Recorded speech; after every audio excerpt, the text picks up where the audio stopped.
दिन अचानक से गौरी की तबीयत खराब हो जाती है और तभी वो आकाश से कहती है, आकाश जी, क्या आप थोड़ी देर मेरे पास बैठ सकते हैं? मेरी तबीयत ठीक नहीं लग रही है। मन में बेचैनी सा लग रहा है। क्या आप मुझे थोड़ी समय दे सकते हैं? अरे यार, ये अंधी औरत ने तो सच में मेरा जीना दुश्वार करके रखा है। आकाश जी, आप हो ना यहाँ? आकाश जी। आकाश बिना कुछ कहे वहाँ से चला जाता है और बेचारी गौरी बस उसका नाम पुकारते रह जाती है और उसकी राह देखते देखते सो जाती है। चारू और उसके पिता अब परेशान होने लगते हैं। चारू बेटा, हमें जल्द से जल्द कुछ ना कुछ तो करना ही होगा। ना जाने वो अंधी लड़की कब मरेगी। वो मर जाए उससे पहले ही हम ही उसे मार देते हैं। वाओ, ग्रेट आइडिया पापा। अब तो हमें यही करना चाहिए, तब जाकर मैं आकाश से शादी कर पाऊंगी और हमारा मकसद कामयाब हो पाएगा। चारू और उसके पापा अब बहुत बड़ी चाल रचते हैं और चारू गौरी को टेरेस में ले जाती है। उसे आगे चलने के लिए कहती है। दीदी, और अब कितना आगे चलना है? बताइए ना। गौरी, बस थोड़ा और, उसके बाद तुम वो फूलों को तोड़ पाओगे। उसकी खुशबू आकाश को बहुत पसंद है। गौरी आगे चलती रहती है और वो गिरने ही वाली होती है। तब बंगलों का माली गौरी को नीचे से देख लेता है। छोटी मालकिन, रुक जाइए, आगे कदम मत बढ़ाइए, वरना आप छत से नीचे गिर जाओगी। क्या? गौरी तुरंत अपना कदम पीछे ले लेती है। चारू बहुत गुस्सा हो जाती है। दीदी, क्या सच में आगे कुछ नहीं है? तो आप मुझे आगे क्यों जाने दे रही थी? बताइए दीदी, आप खामोश क्यों हो? वो मैं। उतने में वहाँ पर माली आ जाता है। छोटी मालकिन, आप ठीक तो हो ना? ये ठीक है, तुम्हें इतना टेंशन लेने की कोई जरूरत नहीं है। जाओ, पदू को पानी दो। जी ठीक है। गौरी, तुम ये सोच भी कैसे सकती हो? तुम मेरी दोस्त की बीबी हो। आगे अगर कुछ नहीं होता तो मैं तुम्हें बचा लेती ना। माली ने बस ओवर रिएक्ट किया। चलो अंदर चलो, मैं वो फूल लाती हूँ। फिर चारू गौरी की हाथ पकड़कर अंदर ले जाती है, लेकिन उसकी चाल ना कामयाब होने से उसे और उसकी पिता आदित्य को बहुत गुस्सा आता है। एक दिन अचानक से गौरी नींद में सोते हुए बेड से नीचे गिर जाती है और उसकी सर पर मार लगता है। उसके बाद उसकी आंखों की सामने पूरी तरह अंधेरे से रोशनी आ जाती है और वो सब कुछ देखने लगती है। वो हर तरफ नजर घुमाकर देखती है और उसे अपनी आंखों पर यकीन ही नहीं होता। अरे क्या, मुझे अब सब कुछ दिख रहा है। ये कोई सपना तो नहीं है ना? धन्यवाद भगवान, आपने मेरी आंखें ठीक कर दी। गौरी अब आईने के सामने देखकर भावुक होकर बोलती है। अब मैं रोज अपने आप को आईने के सामने देख पाऊंगी।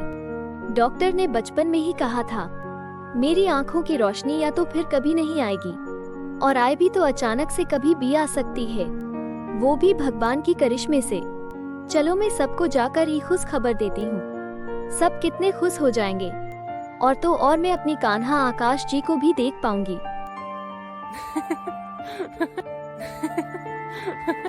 खुशी से मारे गौरी अपनी आंखों की रोशनी वापस आने की खबर सबको बताने के लिए जाती है, लेकिन वो वहां जाकर देखती है कि सब एक दूसरे के साथ बातें करते होते हैं।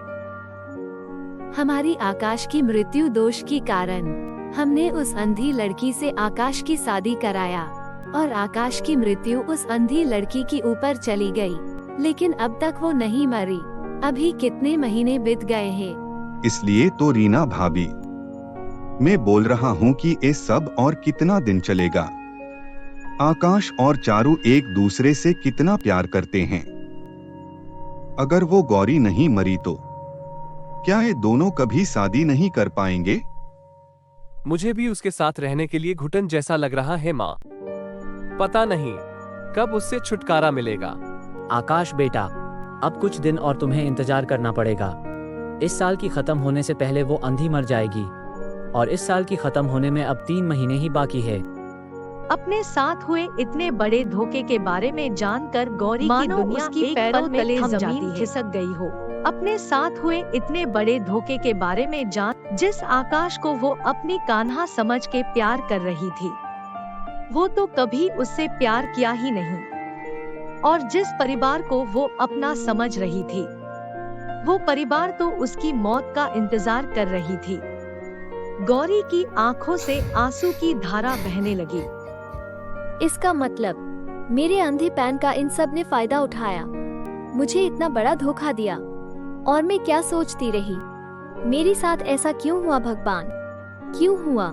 गौरी उस दिन किसी को कुछ नहीं कहती है। अगले दिन घर में पूजा होती है।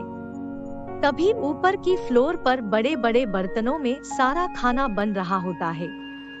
गरम तेल में हलवाई जलेबियां तल रहा होता है। तभी अचानक से वो गरम वाली कढ़ाई को धक्का लग के वो नीचे गिरने वाली होती है। और तभी उस जगह पर आकाश खड़ा होता है। गौरी ये सब देखकर जोर से चिल्लाती है, आकाश जी! वो कढ़ाई आकाश के ऊपर गिरे उससे पहले ही गौरी वहां पर पहुंचती है और वो उसे धक्का मारती है। दोनों एक दूसरे के ऊपर गिरते हैं। वो प्यार भरी नजरों से एक दूसरे को देखते हैं। आकाश बेटा, तुम ठीक हो ना? हाँ माँ, मैं ठीक हूँ। तुम लोगों को ठीक से काम करना नहीं आता क्या? अगर मेरे बेटे को कुछ हो जाता तो मैं तुम लोगों को नहीं छोड़ता। सब लोग देखकर हैरान होते हैं कि गौरी की आंखों की रोशनी अब वापस आ गई थी। गौरी, तुम्हारी आँखों की रोशनी वापस आ गई? हाँ दीदी, मैं अब सब कुछ देख सकती हूँ। मेरी आँखों की रोशनी वापस आ गई है। मेरी आँखों को यकीन नहीं होता कि तुम देख पा रहे हो। चलो अच्छा हुआ, हम सब खुश हैं ये सब देखकर। कंग्रेचुलेशंस गौरी। उसके बाद पूजा में आकाश और गौरी एक साथ बैठते हैं। पूजा खत्म होने के बाद अचानक से गौरी सबको कहती है, मैं आप लोगों को कुछ कहना चाहती हूँ। मुझे सब कुछ पता चल गया है। अब आप लोगों को कुछ छुपाने की जरूरत नहीं है। क्या बताना चाहती हो तुम सबको गौरी बहू? क्या पता चल गया है तुम्हें? सब लोग बहुत डर जाते हैं क्योंकि उनको लग रहा था कि गौरी को उनके बारे में सब पता चल गया है। यही कि आप लोगों ने मेरे लिए एक सरप्राइज प्लान किया है। मेरी आँखों की रोशनी लौट आई है, इसी खुशी में, है ना मम्मी जी? हाँ गौरी बहू, हमने ही ये सरप्राइज प्लान की है ताकि तुम्हें अच्छा लगे। गौरी बहू, तुम्हें जल्दी से अपनी काम खत्म करके शाम को पार्टी में भी आना है। जी पापा जी।